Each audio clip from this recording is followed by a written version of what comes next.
Hi guys, thanks for tuning in the channel and welcome. And I thought this would be a good place to let you know if I think after owning the Classic 350 Reborn for a period of 10 months, I actually ordered it in the first order, and I just thought I'd answer a couple of questions for you if you want to know, is it a good bike? Well, in actual fact it's not even really a good bike. In actual fact I think it's a great bike. So why I say that is, like I said, I've had this bike now 10 months and it's been 10 months of pleasure with this particular bike, and I've never had a problem with it since I've owned it, apart from the fact that it did have a bit of a wonky speedo on the first pickup. So that doesn't go for both bikes. This one had the wonky speedo which jammed, and on the Marsh Grey, well, I have no issues with that one there. But I did fool around with it a couple of times and eventually got that speedo working, and it's been working all right now for the past at least 6 or 7 months with no drama whatsoever, so that's one thing. A couple of people tried to fix this because I had the fixes listed on the history there, and some of them it may have worked and some not, but I did forget to mention, and you always forget something when you're fooling around doing these sort of things. What I also did, apart from that bit of electrical contact spray underneath, the computer type spray, I also pulled out on the right hand side of the motor the fuse blocks, and I got rid of all that grease that was hanging around those, like nasty sort of grease they put on them from the factory, very similar to what they do on the Interceptor and Classic 500. Now I did notice on the Interceptor it caused me trouble, that grease, and it also caused me a bit of trouble on the last Classic 500 too. So I didn't think that'd have anything to do with the speedo not working right, but then again I don't know. See, I'm not an electrician, I don't know much about bikes, I only ride them. But that may have been a fix, you know, doing the cleaning up the contacts underneath with the electrical spray, plus pulling both fuse blocks out and cleaning them too. It may have been the one that was did the job, or it may not. I don't know. All I can say is mine's still working. I've had no trouble, and if I did have trouble, I've got a brand new one sitting home in the room there I can put on at any time, but at this stage no worries about that. So overall I give this bike a pretty easy running. Give it a couple of oil changes in the start, which I should do with all Enfields, because in the old days they weren't as clean as motors as what they are now, and it's pretty hard to break the habit. So that's what I did. I think I ripped the oil change into it a couple of 100 kilometres, then a 5, and I think I give it one then at 1,000. More importantly with this particular bike, you don't have to rush in and change the spark plug straight off, because this bike has got excellent fueling and there's no trouble with the delivery of fueling, with no jerky throttle, nothing like that. It's just a good all-round bike, so I highly recommend this one, the Classic 350 Reborn, compared to any of the other single Enfields out there in the Classic range. They are that good a bike, there's no risk about whatsoever. If you were watching the clip on my way out, no doubt you were, I don't think you would have jumped in it quarter of the way through. You would have seen me cruising very easy at 100 kilometres an hour, and best of all, no vibration or very little vibration in the handlebars or on the foot pegs.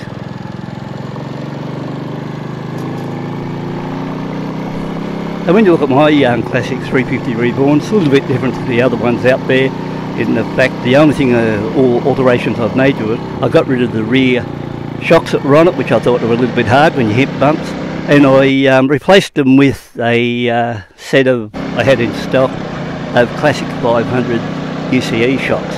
So they're the ones there with the piggybacks on the back, and I decided I'd put them on and try it, and I found that once I did that the ride was a lot better, and you know, I was pretty happy with the ride results that way. I thought it ran the bumps better, possibly handled a little bit better too, but I was more concerned about being jolted around on the bumps. So that idea worked well with it, and you know, I think it was a really good move. Also, during the 5,000 kilometres I've ridden this bike over the past 10 months, it probably isn't as much as probably what I would like to have rode it, but you know, I've got several other bikes and I ride them too, so it's a bit of a drama. Could I live with this as just my own lone bike? Yeah, I think I could, because it just does everything well, and you know, like, it's happy spots around 80, 90, 100 kilometres an hour.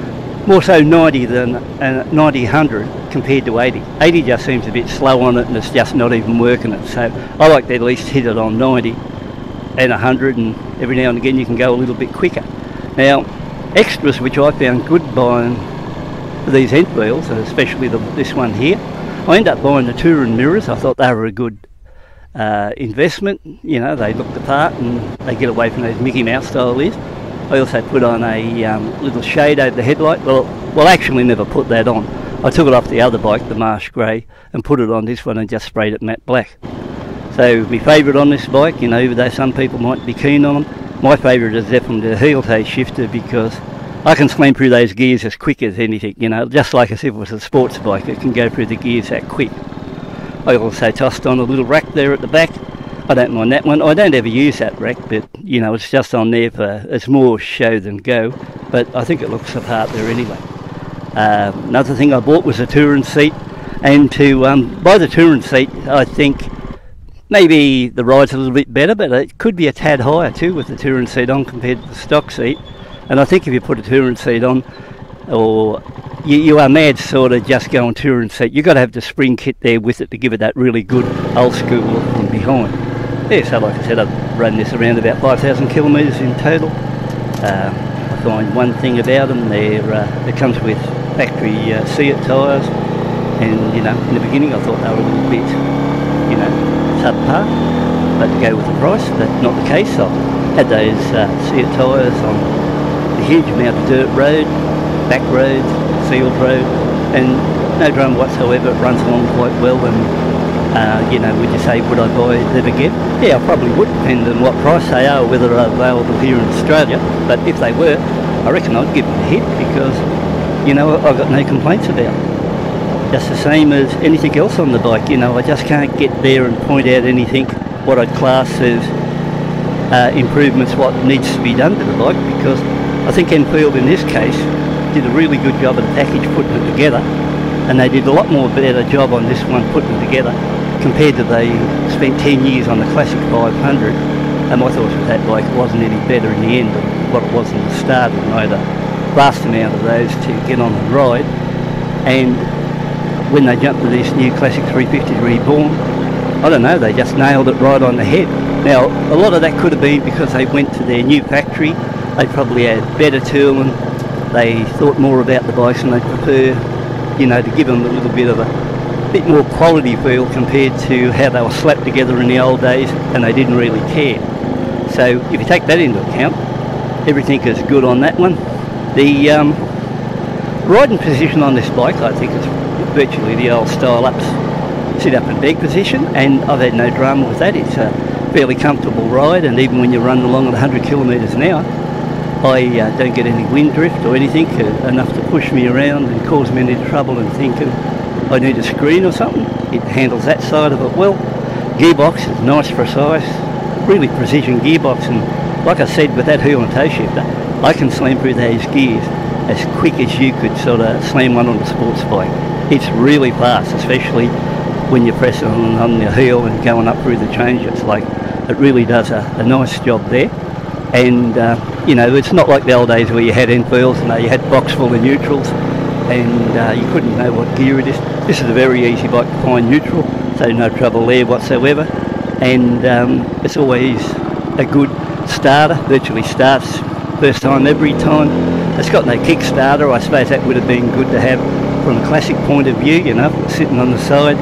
But you know, that's the way it goes. I never worried about one of those, and to be honest, when I had the Kickstarter on the other bikes, I didn't bother using them anyway, so they were only just filling in time for me, and I had no use for them. So if we look at fuel range, I get around about 250 or a bit better, or I've never really went to the stage where I run it out, because any of these newer bikes with their fuel pump inside the tank, it's not a good idea just to go out there and decide to run them out and then let the pump eventually heat itself up and something goes wrong and you ruin it, and you might be up $400, $500, $600 to do it just for the case of the economy.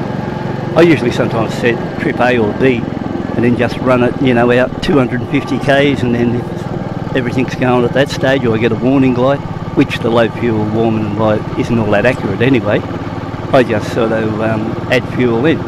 So that's something what you think about. It's got a 13 litre tank, you know, it's pretty good per litre. If you're wondering when I mentioned earlier about the Classic 500 shocks on the back, are they really worth putting on? Yeah, I really think they are, and you can pick them up for probably $80 a pair used or something to that effect. And you can whip them on the bike and they'll do a good job, or a far better job than the stock ones. There's other shocks out there too you can get onto, but you know, I don't think the bike warrants spending a lot of money on shocks because it's not a really expensive bike. So therefore, you just want to improve the ride, and more importantly, you're not getting out there to flog the crap out of it. You're only getting out there to, you know, get out and do a pleasurable ride, and hopefully something that'll ride the bumps a bit better. And the other thing is, when you're out there cruising at 100, remember, you've probably only got about 20 kilometres left in reserve on a good day without really heavy wind around. And after that, the party's over for you anyway. It's either hit its maximum, the rev limit comes in, or you're just out of puff anyway. So apart from that, keep that in mind. You know, if you can get on one of these and get out there and cruise along at 100, which if you look back at my clip, you can see me doing it. And I think I would have been doing maybe a little, not a windy day today, and I think I was running a little bit under half throttle. So, you know, like to get you that extra 20 k's an hour, you know, you're still at half throttle to go. Okay, so how about we look at colours? Well, naturally this is the Halcyon Grey, and this is the one I pre-ordered before they even arrived in Australia to make sure I got one on the first shipment.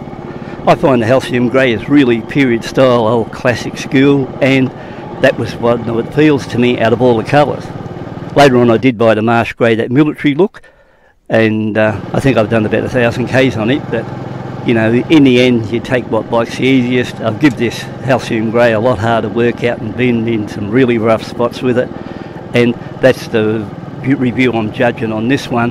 But one thing about it appears like the new Classic 350 Reborn, unlike if you were jumping on the 500 where every 500 ride's the same. The thing I found out so far with both me Classic 350 Reborns is it doesn't matter which one you get on, they both exceed exactly the same. So there's no difference between one and the other, and they're virtually built, I reckon, not far off Honda quality as far as that goes. So, you know, they're really well put together, these little machines, and I don't know, I'm really proud that I've actually got one of them to ride around, because when you get back and look at this sitting on the road, it just looks like a really classic ride. Lives up to its name, Classic 350, classic ride. Now, if you ask me more about the touring mirrors, they're very good to see out of. I don't know, they're probably still not much better than stock, except they've got a lot more adjustment on them, and they're not really cheap to buy. I think they're about 200 a pair. So, you know, if you ask me, would you recommend those mirrors? I would, from an appearance point of view or a pose value. That sounds good to me, you know, if you're buying them that way, because they do look smart on the bike. But if you said, are they much better than the old ones? Well, I don't know, probably if they are, they're not much better. But the fact is, they do look more period style.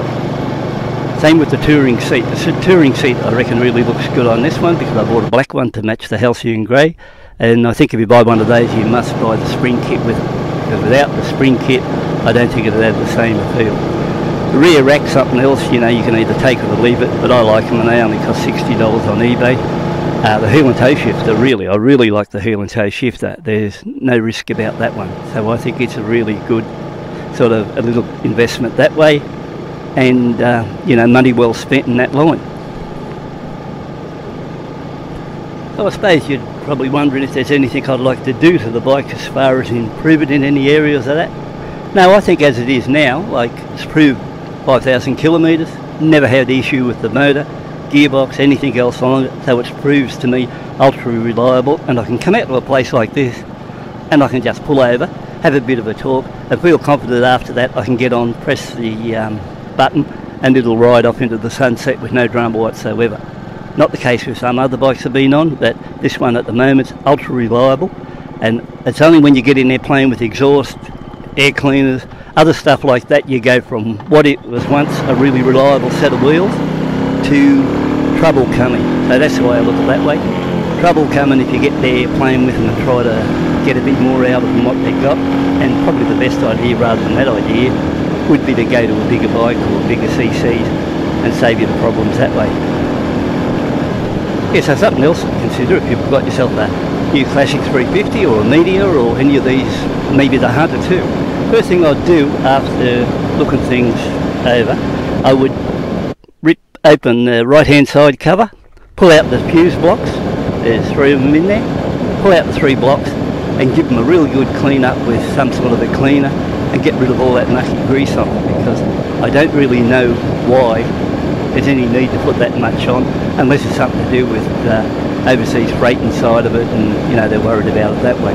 But I really think from the dealers they should really start from scratch and remove all that grease and pull it all up. It only takes about 5 minutes to pull the fuse out, block out, and then just hit it with a bit of cleaner, and after that you've got rid of the rubbish. Because if you go back to early model Enfields, like for example mid 2016 model Classic 500s, they never had that crap in them. They only started using that grease from about the Euro 4 models, and that's where the problem started. And you know, there was talk about it, and I actually thought that myself, that near the 2019 and 20s, that when I was having trouble electrical with the Interceptor and 500, that it was the fuse blocks. But it may not have been the fuse blocks, you know, they might have been just a way to sell a few more fuse blocks with an upgrade, and in actual fact all it was is that grease causing the trouble.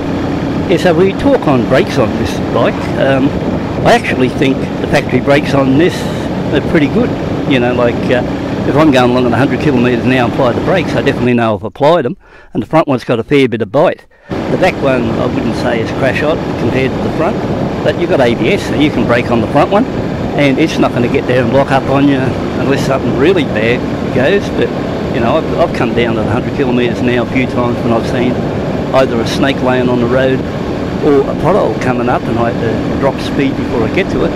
And when a situation like that comes up, you know, you really apply the brakes hard, because one, you don't get banged into a pothole, or two, you don't want to get bitten by a snake if it throws its head up and gives you a double hit. So apart from that, you know, no trouble at all, I think, with the braking system. So, you know, some people get on and say they're a bit weak or something, but you know, if you ride the conditions, ride the fact it's 20 horsepower, 350 cc's, top speed's 120, well, I don't think you want Brembos. If you look at fit and finish on the bike, well, I don't know, I still think it's probably put together as best of any of the Enfields to date in that what's coming out. And in the new factory they're showing a lot more pride and workmanship putting them together better. So I haven't got any complaints about if it's you know, not sort of sat right there. It seems to be screwed pretty well tight together. I haven't had much really come loose. I've checked a couple of things. I think the only thing I noticed that may have come loose in the early stage was a couple of those hex bolts on the muffler, like the heat shield. But apart from that, you know, I haven't been there like I'd normally do on one of these Enfields and hit every part of the bike every time I go out for a ride. This is just more like, you know, like a Honda in one way, except it looks better, and you can just come out and go for a good ride. I mean, this ride, by the time I get home, I'm going to do probably another 25 k's of dirt road. So it's not a good dirt road, it's a fairly rough one, a lot of potholes there. And you know, normally if I was out on one of the other bikes, you know, you'd probably have to get back and in the old days and give them a bit of a tighten all over. But this one here, it'll still be the same when I get home. It'll still be 100% reliable and run along like it should. And next time I'm out, all I've got to do is get out, come out the back door, turn the key, press the button, give it a minute or two to warm up, and I'm ready to party and get out on the road and give it another workout. Now another thing is probably worth thinking about, they've got a fairly heavy clutch, I think, on these ones. It's a pity in one way they never put the slip and assist clutch on it, what they did on the Interceptor. That would have been good. But then again, see, when they do upgrade next on this bike, they might hit it with a slipper clutch. Switch gear, always positive to use. They're sort of not bad looking switch gear, and I sort of like the hand grips. They sort of more swollen type ones, and they're a nice little fish on, and they're a nice little fit on the bars there. The instrumentation, so it's easy to read. Pity it's made out of plastic, but you know, you can't win it all there. If you're watching this for the very first time, you'll find a lot of those YouTube guys that are testing the bikes really just tell you what you want to hear to piss in your pocket, and you know, all they're concerned about getting a few views and the other stuff, and then move on to the next bike.